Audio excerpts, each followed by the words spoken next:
Hello everyone, welcome back to the workshop. Today I'm going to be showing you all how to make a ram's head.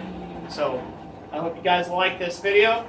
This should be a fairly quick process to make a ram's head. There's not that many steps in it, but it can add a lot of help to the sell price of things like fire pokers, anything that's decorative that needs a handle end of it or a hook.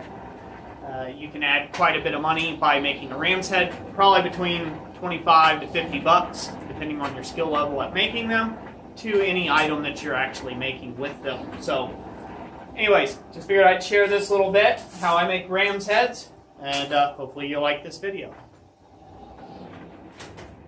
Okay, the first step in making this ram's head is we want to draw down a one-sided taper. Keep the spread of the bar even with the original parent bar thickness.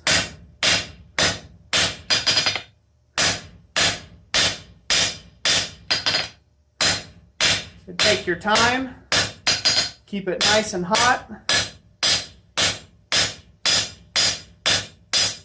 And what we're wanting to do is we want to produce a taper that is approximately about 3 inches long or so. Just a one-sided taper.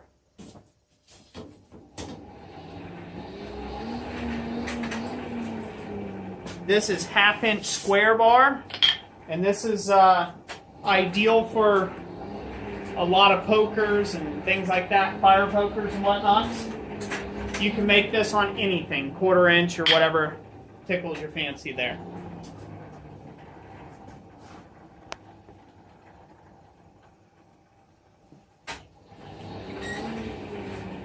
Alright, go again at it.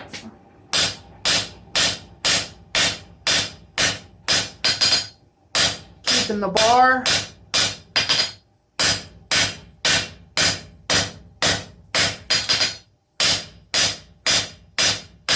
Laying flat on the anvil.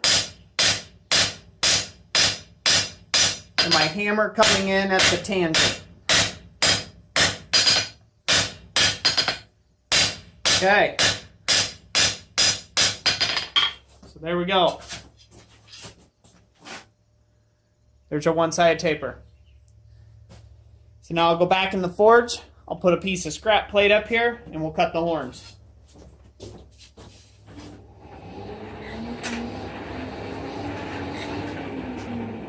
While it's heating up, we'll get our scrap plate. Wherever I put that down at last.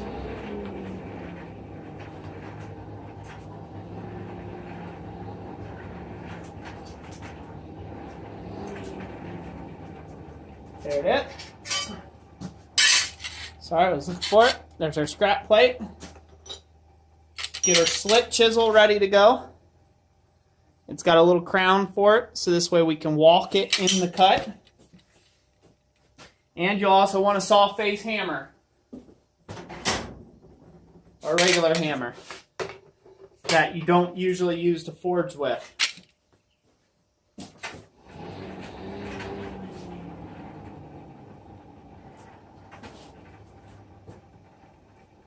Alright, bar goes between your legs, set it on the plate, start at one end, work towards yourself, start at the tips of what will be the horns, get it somewhat in the center if you can, and then slowly, surely, work back towards yourself. Now I'm trying to rush a little bit as to not keep you too long on this, and so that's left a few cut marks over than what I normally would have had. There you go. First stage of splitting's done. We'll go ahead and take it again. Take another heat and split it a little further. Take one more heat here. I want you all to notice this hasn't been edited out yet. So I'm just shooting this raw. You can see how quickly a coal forge can really heat up material. Once you keep the bar hot and you keep it that way, it's easier and easier to keep the bar, to do the work efficiently. If you let the bar get cold all the way down to like a black heat, it takes longer to heat it than from an orange heat.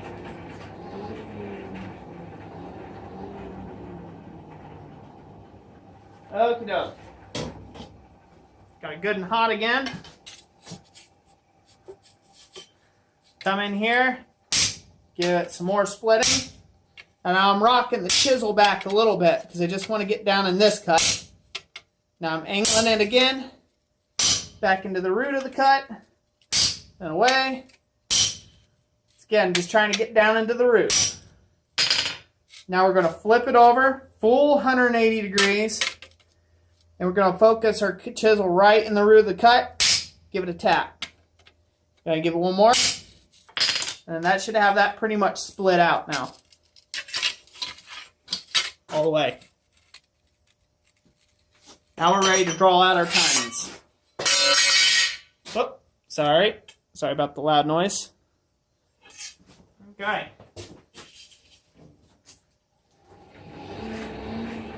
Make sure you keep cleaning off your anvil there, ladies and gents. You know, you don't need all this stuff laying around the anvil when you're working here. You know, you want to work efficiently. Let me move you just a little bit there, ladies and gents. Hopefully we keep this focus locked in here. Sorry for the tap on the screen. But you want to work as efficient as you can, and you don't want a bunch of garbage hogging up your anvil surface when you're doing that. Put it down in your racks or wherever you got it, a table next beside it or whatever. Now for this next step, we're going to set the horns on the anvil like this, and we're just going to tap the bar stock here. That's going to bend those out for us naturally, so we can actually start working on these dudes. Okay? Just like so. Once you get that, go ahead and start hammering. Whichever way you find comfortable.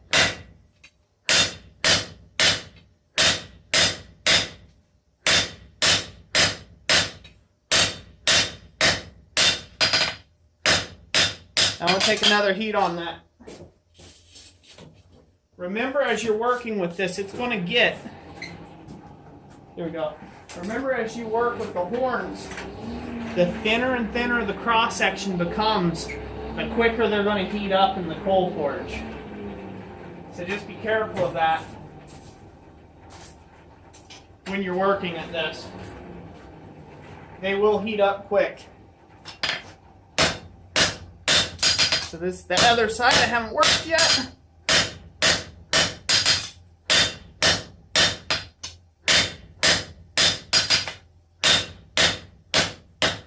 Just work them out to wherever you see fit.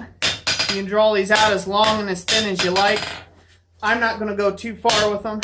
It's going to be a short horned ram here.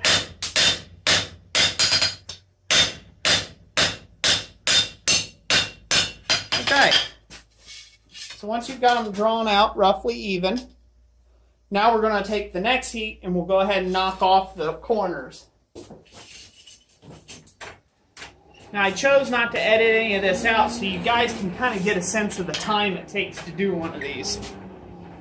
Just in case you're trying to add it to a fire poker or something like that. I'm trying to make it real time for you all. Okay, good and hot. Come in here, knock off our corners. Don't go too far with that. We want it to still look kind of rough, like the ram's horn. Don't smooth them all up there. Okay? Bar straighten back up. And now, knock your horns together.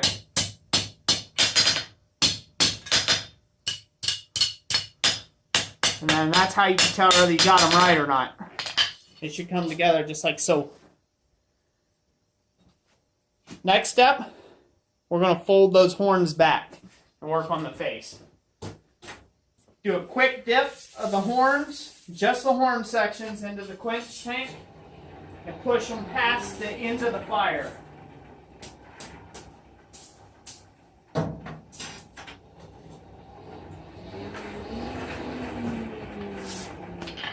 Now I'm going to go ahead and crossfade through this next part, just so this way I can let that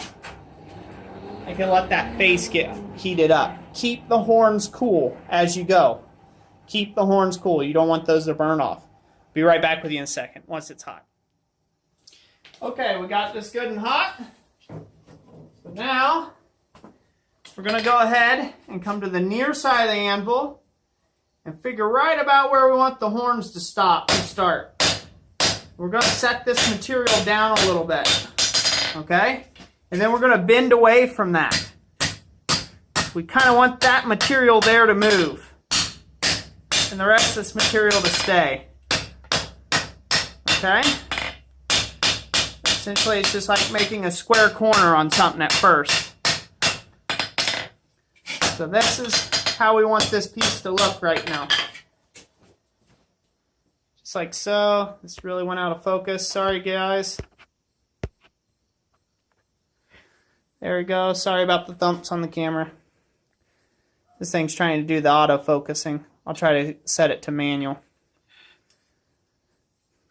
But there you are. You can see we want that at a 90 degrees. Okay? And then we're going to bend it back a little further. We're going to bend it all the way back to where it lays on itself. And then we're going to forge weld them in and draw out the ram's face. So I'll be right back with you once this is good and hot again. Remember, keep your horns cool. Okay, everyone. So now, we're going to hit on our horns here. We're going to just drive them back. You're going to say to me, now Roy, you said you're going to weld this, but what about all that scale? Well, I'm here to tell you, you're not really going to get that scale out of there. There's no way of brushing that without it scaling up at this heat. So, what I do is I just pop it. Just work it right here. And just get it to where it pops the scale off until it's done out of a welding heat.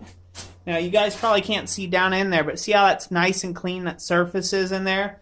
It's because I smacked it and it popped the scale off. Now, before it goes too far, I'm going to go ahead and add a little bit of flux. Not bunch. This is something that guys do all the time. You add way too much flux. It doesn't require that much flux to forge weld. Now, we're going to bring it down, but not all the way down. Okay? We want to leave a little bit of a gap here. Now I'm letting this get cooler than what I normally would. But hopefully you guys can see right in there. I'm in shot. You can see how I left a little bit of a gap in there. We want that so it can blow out the flux and any scale or any material that sticks in there. So we're going to go ahead and take a heat on this and weld these horns in now.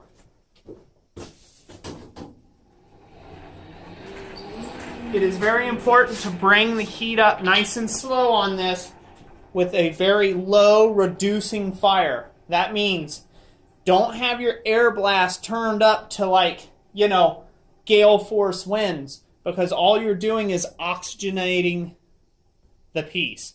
Get the fire temperature to the color you want the steel to be and then cut off the air blast to it.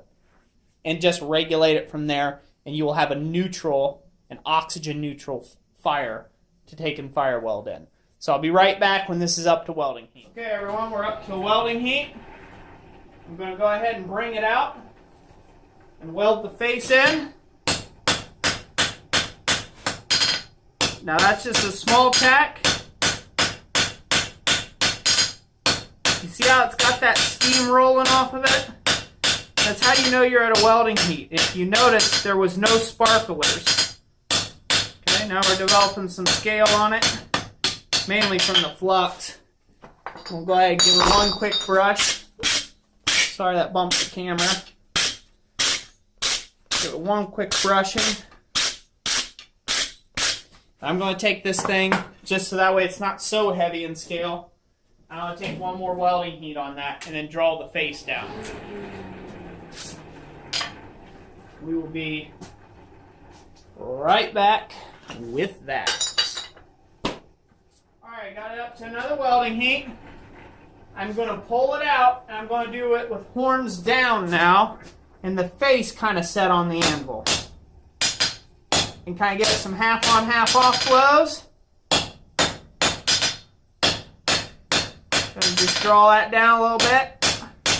Turn it up on the diagonals. Shape the face in a little bit. And there's the horns. So we've got that all welded in nicely now. Now this could be a dragon's head. This could be whatever. Well, I mean, it could be whatever tickles your fancy, really. So, we'll call him ram's head. It just really depends on how much shaping and attitude you give it.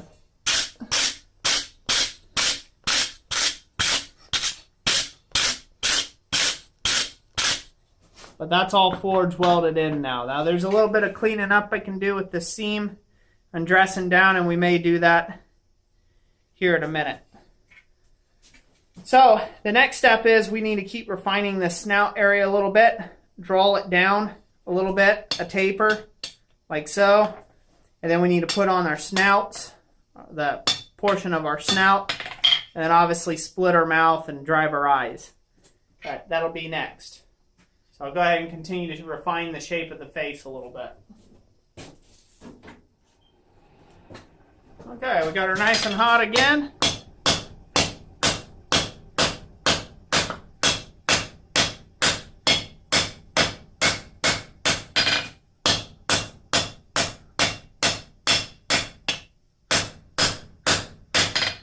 So I'm going to adjust this up a little bit better.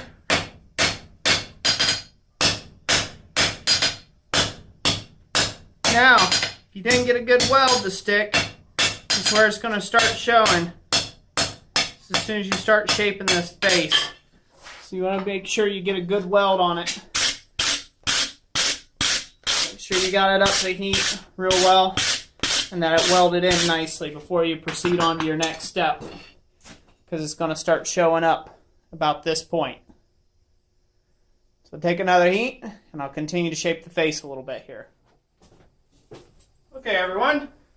I finished refining the face a little bit. So we're going to go ahead and lock the head in the vise up at an angle. Now, if you have a animal head V block, this is perfect. You'll go ahead and want to use that. If you do not, go ahead and just lock it up at a diagonal. Mainly, you just want to be able to see what you're doing. And we're going to cut in our mouth with a slit chisel. Give it some just good, meaningful blows. You don't have to go really far. I like to work the corners of the mouth a little bit. You have to keep in mind, most rams don't have very, long mouths. Now, if you're going for a dragon-like look, you may want to go a little longer in the mouth, but that there's going to be fine. So the next step, we want to flatten the nostril areas if we can. Create little flats there. I did a little of this at the anvil. But we're going to take another heat on this before we go much further. What I'm going to do is I'm going to go ahead and register where the nostrils are going to be. We're just going to use a little center punch. Drive it in a little bit, put a little nick there. Come in a little bit, give it a little nick there. And that's going to start our nostrils for our ram. And then I'm also going to go wherever I want to put my eyes. Now I'm just going to use the center punch mark to make it easy for guys.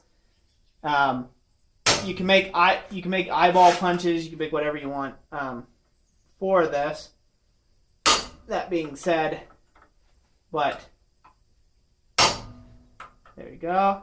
Get your eyes all lined up. It's best if you start nice and square to begin with. Makes a little better eye socket.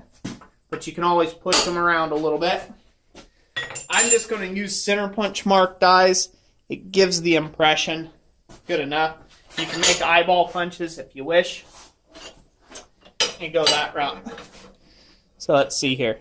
Hopefully you guys can see that pretty well. Yeah, sorry I couldn't get a little closer while I was doing that. So now we've got the mouth cut in. we've got the eyes set up. And so we'll go ahead and heat this up a little more. We'll drive in the nostrils a little deeper, drive the eyes a little deeper, and then, yeah, we'll be ready to take and bend the face down will be our next step, and then we will curl up our horns. Okay, got the piece good and hot. I'm gonna once again lock that face in the vise. It really looks blaring hot. It's at a nice bright orangish yellowish heat. We're just gonna drive in one nostril a little bigger. Go over here, drive in the other nostril a little bigger. Okay, that all squared up there. Drive in one eyeball a little deeper. Drive in the next eyeball a little deeper. Getting away the camera there probably. Wow, that's like it's in your face. Oh, you can square these eyes up as much as you want. You can just keep working it back and forth. For the sake of the camera, you can just drive those eye sockets in and work them up. I'm not focusing too much on evenness right now. I was just trying to take and demo this and get this explained very well and done. So there we go. I'm going to go ahead and knock off any sharp points on my face here.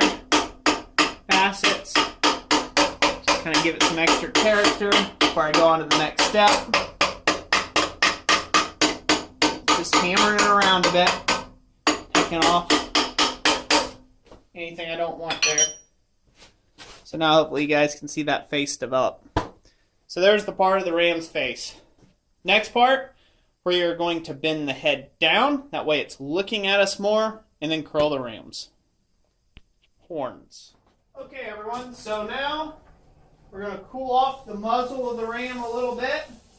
Some of his face. You can bend this however you like, but I like to just stick it in the vise and give it a curl down like so.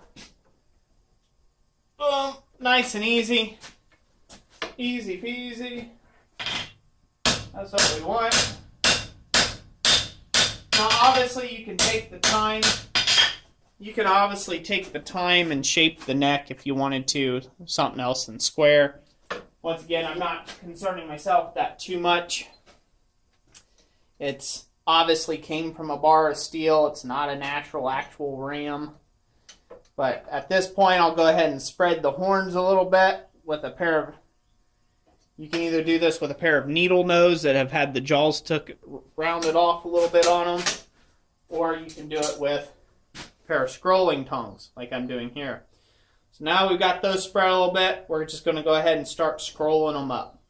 So I'll go over to the anvil for this part, and or actually, you know what? I'll show you how to do it in the vise. I'll lock it in the vise and we'll scroll these up, I think.